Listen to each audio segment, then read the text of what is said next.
बिस्मिल्लाहिर्रहमानिर्रहीम। अस्सलाम वालेकुम स्टूडेंट्स, वेलकम टू केमवी9 चैनल।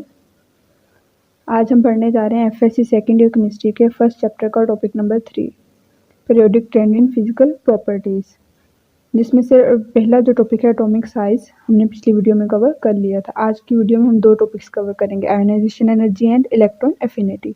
तो चलते हैं आयोनाइजेशन एनर्जी की तरफ। आयोनाइजेशन एनर्जी है क्या? एक्चुअली आयोनाइजेशन एनर्जी होती है कि किसी एटम के आउटर मोस्ट शेल में से किसी इलेक्ट्रॉन को रिमूव करवाने के लिए जो एनर्जी रिक्वायर्ड होती है उसे हम कहते हैं आयोनाइजेशन एनर्जी। तो हम देख लेते हैं हम इसको किस तरह डिफाइन कर सकते हैं। Minimum amount of energy which is required to remove an electron from the outermost shell of an element which is present in its isolated gaseous state. उसके हमने ग्राउंड स्टेट में से, जब वो ग्राउंड स्टेट में होगा, excited state में ना हो, तो उसके ग्राउंड स्टेट में उसके आउटर मोस्ट शेल में जो इलेक्ट्रॉन होगा उस इलेक्ट्रॉन को रिमूव करवाने के लिए जितनी एनर्जी हम प्रोवाइड करेंगे उस एनर्जी को हम कहेंगे वो आयोनाइजेशन एनर्जी है। आयोनाइजेशन एनर्जी को हम कैसे डिनोट करते हैं? आई से, कैपिटल आई से। एग्जाम्पल देख लेते हैं सोडियम की। सोडियम चूँकि अभी बताया हमने कि गैशियस फॉर्म में लेना है एटम को, तो हमने सोडियम के साथ गैशियस को बताने के लिए क्या लिख लिया? गैस लिख लिया, जी। जब सोडियम में से एक इलेक्ट्रॉन निकल जाएगा तो सोडियम के ऊपर चार्ज कौन सा आएगा? पॉजिटिव। क्यों पॉजिटिव चार्ज आएगा? क्योंकि हमें पता है कि अगर कोई एटम इलेक्ट्रॉन लूज करे तो उसके ऊपर कौन सा चार्ज आता है? पॉजिटिव। तो सोडियम क्या बन गया? कैटायन, और इलेक्ट्रॉन लूज कर दिया। कितनी एनर्जी रिक्वायर्ड थी? 496 किलो जूल पर मोल। अब पॉसिबिलिटीज क्या हैं? क्या हम सोडियम के आउटर मोस्ट शेल में से सिर्फ एक ही इलेक्ट्रॉन रिमूव करवा सकते हैं? क्या उससे जो पिछला शेल आएगा उसमें से हम इलेक्ट्रॉन रिमूव करवा सकते हैं या नहीं करवा सकते? तो आंसर ये है कि हम नहीं करवा सकते। हमारे लिए पॉसिबिलिटी ये है कि हम जो आउटर मोस्ट शेल है उसी में से इलेक्ट्रॉन रिमूव करवाएं। उससे अगर उसमें जितने भी इलेक्ट्रॉन्स हैं हमने सारे रिमूव करवा लिए तो हमारा जो पिछला शेल होगा वो क्या होगा? वो कंप्लीट होगा। तो किसी भी एटम को जब वो आउटर मोस्ट शेल उसके कंप्लीट हो तो उसमें से इलेक्ट्रॉन रिमूव करवाना पॉसिबल नहीं है, क्योंकि वो अपनी स्टेबिलिटी की तरफ चला जाता है। अगर किसी एटम के आउटर मोस्ट शेल में एक से ज़्यादा इलेक्ट्रॉन्स हो तो क्या हम सिर्फ एक ही इलेक्ट्रॉन रिमूव करवाएंगे या ज़्यादा भी करवा सकते हैं? तो हम एक से ज़्यादा इलेक्ट्रॉन रिमूव करवा सकते हैं। क्योंकि सोडियम का जो आउटर मोस्ट शेल था उसमें सिर्फ एक ही इलेक्ट्रॉन था तो हमने सिर्फ एक ही इलेक्ट्रॉन लूज करवाया, एक ही इलेक्ट्रॉन रिमूव करवाया।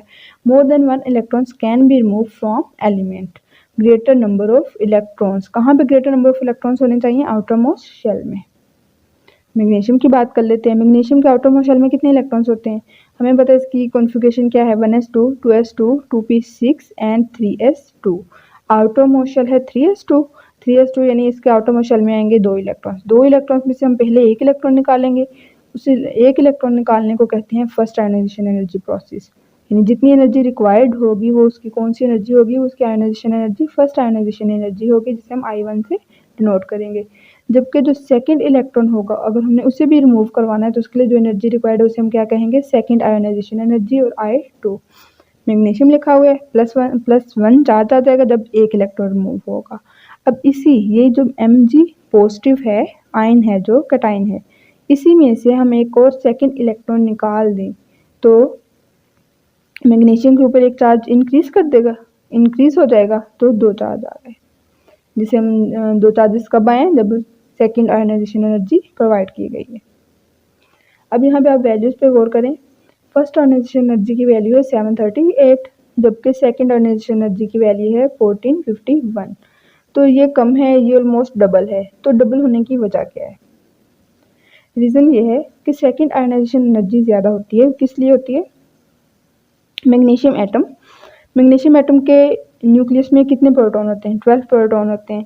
1, 2 एंड 3 शेल्स हैं। फर्स्ट शेल में 2 इलेक्ट्रॉन, सेकंड में 8 और थर्ड वन में कितने हैं? 2।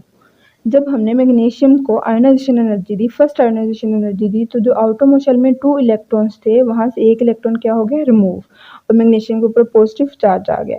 अब इसमें से अगर एक और ये वाला इलेक्ट्रॉन भी रिमूव करवा दिया जाए तो क्या होगा? मैग्नीशियम के ऊपर डबल चार्जेस आ गए हैं, और मैग्नीशियम के पास अब कितने शेल्स हैं? 2 शेल्स हैं। अगर देखा जाए यहाँ पे 3 शेल्स से साइज बड़ा था, जब हमने एक इलेक्ट्रॉन यहाँ से रिमूव करवा दिया तो मैग्नीशियम का साइज क्या हो गया? कम हो गया। मैग्नीशियम का साइज कम क्यों है? क्योंकि ये जो एक इलेक्ट्रॉन था, प्रोटॉन कितने हैं? 12। अब 12 प्रोटॉन कितने इलेक्ट्रॉन्स को अपनी तरफ अट्रैक्ट करें? 11 इलेक्ट्रॉन्स को। जबकि हमने अगर ये वाला इलेक्ट्रॉन भी रिमूव करवा दिया तो फिर 12 प्रोटॉन्स को कितने इलेक्ट्रॉन अपनी तरफ अट्रैक्ट करें? 12 प्रोटॉन्स कितने इलेक्ट्रॉन्स को अपनी तरफ अट्रैक्ट करें? 10 को। तो जब 10 को अपनी तरफ कर रहे हैं तो साइज क्या होता है? श्रिंक होता जा रहा है, साइज छोटा हो गया है। अब सारे पास पास हैं न्यूक्लियस के, तो जो चीज़ जितनी न्यूक्लियस के पास होती जाएगी, न्यूक्लियस ने उसको उतनी ही कशिश से अपनी तरफ खींचा हुआ है, तो फिर वहाँ से इलेक्ट्रॉन को रिमूव करवाना हमारे लिए क्या हो जाएगा? मुश्किल हो जाएगा। जब मुश्किल हो गया तो हमें ज़्यादा एनर्जी प्रोवाइड करनी पड़ेगी। मीन्स कि अगर हम पहला इलेक्ट्रॉन रिमूव करवाते हैं तो हमें इतनी एनर्जी नहीं देनी पड़ेगी, लेकिन हम सेकेंड इलेक्ट्रॉन को अगर रिमूव करवाना चाहेंगे क्योंकि वो न्यूक्लियस के नज़दीक हो जाएगा, तो हमें उसको निकालने के लिए ज़्यादा एनर्जी प्रोवाइड करनी पड़ेगी। मतलब सेकेंड आयोनाइजेशन जो एनर्जी है वो क्या है? ग्रेटर है। किससे? फर्स्ट आयोनाइजेशन एनर्जी से। रीज़न क्या है? सेकेंड इलेक्ट्रॉन जो है more pull towards the nucleus, so more energy required. हमने देखना है कि डिक्रीज क्यों होती है आयोनाइजेशन एनर्जी ग्रुप में टॉप टू बॉटम। तो 3 फैक्टर्स हैं जो कि इफेक्ट करते हैं आयोनाइजेशन एनर्जी के डिक्रीज होने पे। कौन कौन से 3 फैक्टर्स हैं? ये वाले 3। फर्स्ट फैक्टर है मैग्नीट्यूड ऑफ न्यूक्लियर चार्ज के एलिमेंट के पास कितना न्यूक्लियर चार्ज है। जैसे कि अगर हम इन 2 एलिमेंट्स की बात करें तो लिथियम के पास जो न्यूक्लियर चार्ज है वो कम है एज कम्पेयर टू पोटाशियम। फिर हमने देखना है कि साइज ऑफ एटम जो है वो किस तरह इफेक्ट करता है, उसकी वजह से किस तरह आयोनाइजेशन एनर्जी इफेक्ट होती है। तो साइज ऑफ एटम लिथियम का छोटा है, पोटाशियम का ज़्यादा है, तो ये भी देख लेंगे किस तरह होता है। फिर हमने तीसरा जो फैक्टर जो इफेक्ट करेगा आयोनाइजेशन एनर्जी को है शील्डिंग इफेक्ट। पहले हम देखते हैं शील्डिंग इफेक्ट होता क्या है। Shielding effect outermost shell के जो इलेक्ट्रॉन्स होते हैं उन इलेक्ट्रॉन्स की जो न्यूक्लियस की तरफ अट्रैक्शन होगी, उस अट्रैक्शन को कम करने के लिए जो सेंट्रल जो दरमियान में इलेक्ट्रॉन्स होंगे ना, वो इलेक्ट्रॉन्स हैं जो रोल प्ले करेंगे शील्डिंग इफेक्ट में। वो इलेक्ट्रॉन्स क्या करेंगे? जो सेंट्रल इलेक्ट्रॉन्स होंगे वो आउटर मोस्ट शेल के इलेक्ट्रॉन्स के लिए न्यूक्लियस की जो अट्रैक्शन है वो कम कर देंगे, वो रिपेल करेंगे आउटर मोस्ट इलेक्ट्रॉन्स को, जिसे हम कहेंगे शील्डिंग इफेक्ट। शील्डिंग इफेक्ट की अगर हम बात करें तो जितना छोटा एलिमेंट होगा उसका शील्डिंग इफेक्ट उतना कम होगा। अगर एलिमेंट का साइज ज़्यादा होगा तो उसका शील्डिंग इफेक्ट ज़्यादा होगा। क्यों ज़्यादा होगा? अगर हम लिथियम की बात करें तो यहाँ पे रिपल्शन काज करने के लिए कितने इलेक्ट्रॉन है सेंटर में? आउटर मोस्ट इलेक्ट्रॉन और न्यूक्लियस के दरमियान कितने इलेक्ट्रॉन्स है? यहाँ पे 2। जबकि अगर पोटाशियम की बात करें तो यहाँ पे कितने हैं इलेक्ट्रॉन्स? बहुत ज़्यादा हैं। देखिए पोटाशियम का यहाँ पे न्यूक्लियस होगा सेंटर में और ये आउटर मोस्ट एक इलेक्ट्रॉन है, जबकि यहाँ पे 3 शेल्स के इलेक्ट्रॉन्स हैं जो कि रिपल्शन क्रिएट करने के लिए प्रेजेंट है। तो यहाँ पे जो हमारे पास शील्डिंग इफेक्ट होगा पोटाशियम का ज़्यादा होगा। मीन्स कि अगर हम ग्रुप में टॉप टू बॉटम बात करें तो शील्डिंग इफेक्ट ऊपर से नीचे क्या होगा? हमारे पास इंक्रीज होगा। अब हम देखते हैं कि ये 3 फैक्टर्स किस तरह इफेक्ट करते हैं डिक्रीज होने पे। तो देखें जितना साइज ऊपर से नीचे को क्या होता जा रहा है? इंक्रीज होता जा रहा है। जितना साइज इंक्रीज होगा उतना किसी एटम के आउटर मोस्ट शेल में से इलेक्ट्रॉन रिमूव करवाना इजी होगा या मुश्किल होगा, यही बताना है ना हमने। अगर हम लिथियम की बात करें यहाँ से इलेक्ट्रॉन निकालना इजी होगा या मुश्किल होगा। अगर हम यहाँ पोटाशियम को देख लें तो इस एटम के इस एलिमेंट के आउटर मोस्ट शेल में से इलेक्ट्रॉन निकालना मुश्किल है। क्यों मुश्किल है?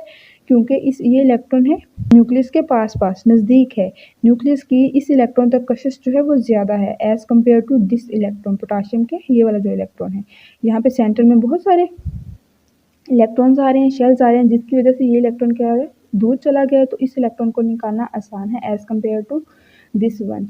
तो हम ये कह सकते हैं कि जितना एटम का साइज़ छोटा होगा, एलिमेंट का साइज़ छोटा होगा, उतनी ही हमें उसको ज़्यादा एनर्जी प्रोवाइड करनी पड़ेगी इलेक्ट्रॉन रिमूव करवाने के लिए। जबकि जितना साइज़ बड़ा होगा तो उतनी ही आसानी से हम क्या कर सकते हैं? उसमें से इलेक्ट्रॉन रिमूव करवा सकते हैं। तो ऊपर से नीचे हमारे पास साइज़ इंक्रीज होता है तो आयोनाइजेशन एनर्जी क्या होगी? डिक्रीज होगी ना। सीजियम के लिए हमें कम एनर्जी प्रोवाइड करनी पड़ेगी इसके शेल में से इलेक्ट्रॉन रिमूव करवाने के लिए। जबकि अगर हाइड्रोजन की बात करें तो आटोमोस्ट शेल में से इलेक्ट्रॉन रिमूव करवाना इजी होगा, ऐसे ही लिथियम के लिए। लेकिन जो लास्ट वाले साइज में बड़े होंगे उनको हमें कम एनर्जी प्रोवाइड करना पड़ेगी। अब हम देखते हैं ट्रेंड पीरियड में। पीरियड में अगर हम बात करें तो पीरियड में होती है आयोनाइजेशन एनर्जी इंक्रीज। हमने देखना है कि आयोनाइजेशन एनर्जी इंक्रीज कैसे होती है। साइज हमें पता है, अगर हम पीरियड में बात करें तो साइज क्या होता जाता है? डिक्रीज। किस वजह से? क्योंकि न्यूक्लियर चार्ज इंक्रीज हो रहा होता है। न्यूक्लियर चार्ज क्या होता है पीरियड में? इंक्रीज। ये सेम पीरियड के 2 एलिमेंट्स लिखे हुए हैं, बेरिलियम एंड फ्लोरीन।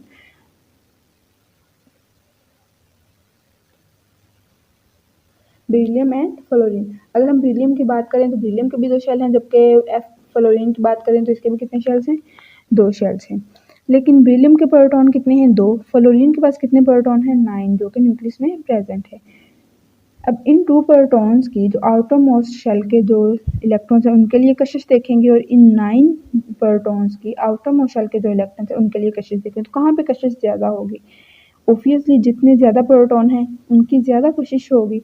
तो जो जिसके पास ज़्यादा प्रोटॉन होंगे, जिसका चार्ज ज़्यादा होगा, न्यूक्लियर चार्ज ज़्यादा होगा, उसको हमें क्या करनी पड़ेगी, उसके आउटर मोस्ट शेल में से इलेक्ट्रॉन रिमूव करवाने के लिए हमें ज़्यादा एनर्जी प्रोवाइड करनी पड़ेगी। जबकि जो ये वाला है, शुरू वाले जो होंगे पीरियड के एलिमेंट्स, उनमें हमें कम एनर्जी प्रोवाइड करना पड़ेगी। तो हम ये कह सकते हैं कि जितना साइज़ बड़ा है, क्योंकि हमें ये भी पता है साइज़ कम हो रहा है, ये बड़े साइज़ का है तो इसमें से इलेक्ट्रॉन निकालना ईजी होगा, तो एनर्जी क्या होगी, ऑटोमेटिकली इस तरफ को इंक्रीज़ होगी। इसको कम एनर्जी चाहिए, इसको उससे ज़्यादा, इसको उससे ज़्यादा, तो एनर्जी इस तरफ को क्या हो रही है, इंक्रीज़ हो रही है। क्यों, क्योंकि रिमूवल ऑफ इलेक्ट्रॉन जो है वो difficult, removal of electron becomes difficult जैसे जैसे हम पीरियड में मूव करेंगे लेफ्ट टू राइट। अब हमारा दूसरा टॉपिक है हमारा इलेक्ट्रॉन एफिनिटी। ये भी एनर्जी है। कौन सी एनर्जी है, जो या तो रिलीज होगी या एब्जॉर्ब होगी। कब, जब हम एक इलेक्ट्रॉन ऐड करवाएंगे आउटर मोस्ट शेल में। आयोनाइजेशन एनर्जी थी कि आउटर मोस्ट शेल में से एक इलेक्ट्रॉन को रिमूव करवाया जाए, जबकि इलेक्ट्रॉन एफिनिटी है कि आउटर मोस्ट शेल में एक इलेक्ट्रॉन ऐड करवाया जाए। इलेक्ट्रॉन एलिमेंट जो होगा वो किस फॉर्म में होगा, गैसियस फॉर्म में ही होगा।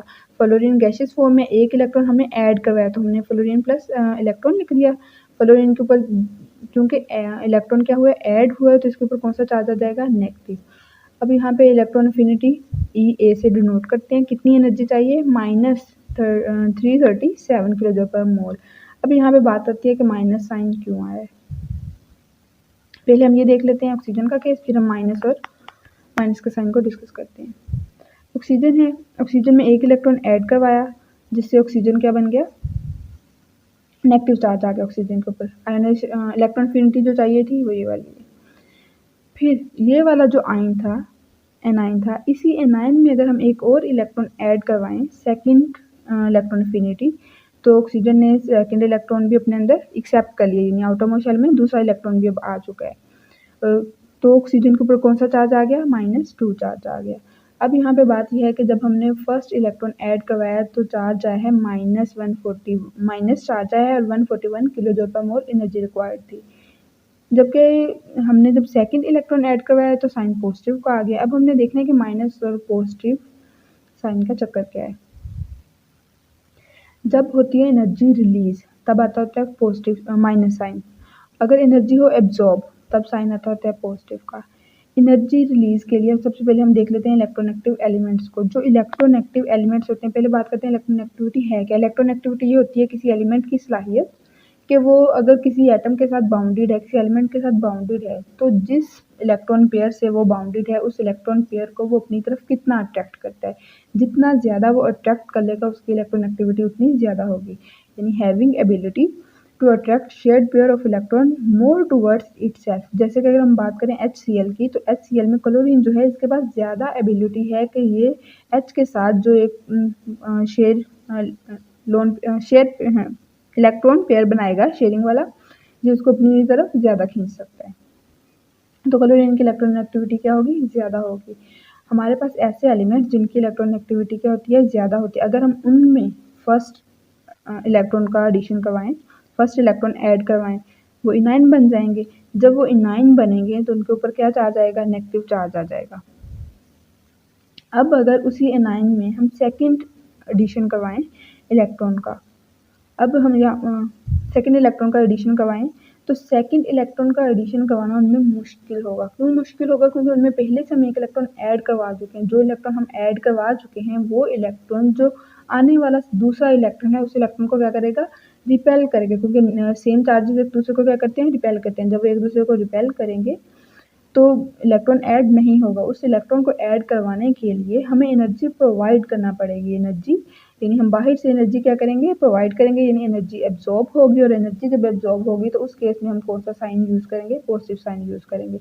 जबकि स्टार्टिंग में जब हमने एक इलेक्ट्रॉन ऐड करवाना था तो वो ईजिली हो गया, तब एक इलेक्ट्रॉन हमने प्रोवाइड किया तो वो ऐड होकर एनर्जी रिलीज हुई थी। तब हमने माइनस साइन यूज़ किया, लेकिन लास्ट में जब हमने सेकेंड इलेक्ट्रॉन ऐड करवाना है उसी एलिमेंट में, तो हमें एनर्जी मुहैया करनी पड़ी है, जिसकी वजह से हमें क्या करना पड़ा, साइन पॉजिटिव यूज़ करना पड़ा।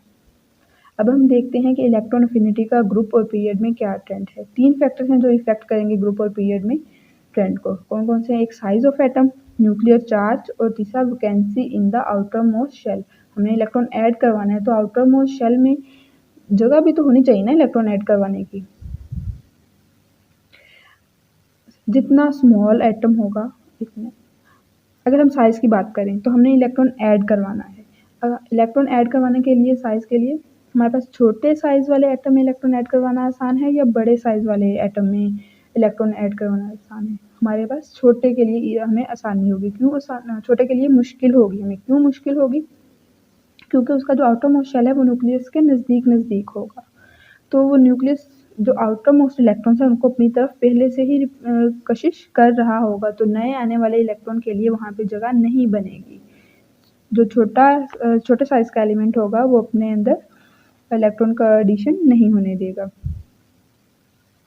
स्मॉलर एटम जो होगा, और अगर उसके अंदर 1 या 2 इलेक्ट्रॉन्स ऐड करवाने की कैपेबिलिटी है तो हमें ज़्यादा एनर्जी प्रोवाइड करनी पड़ेगी। एक्टिवेशन एनर्जी जो इलेक्ट्रॉन अफिनिटी जो है उनकी ज़्यादा होगी।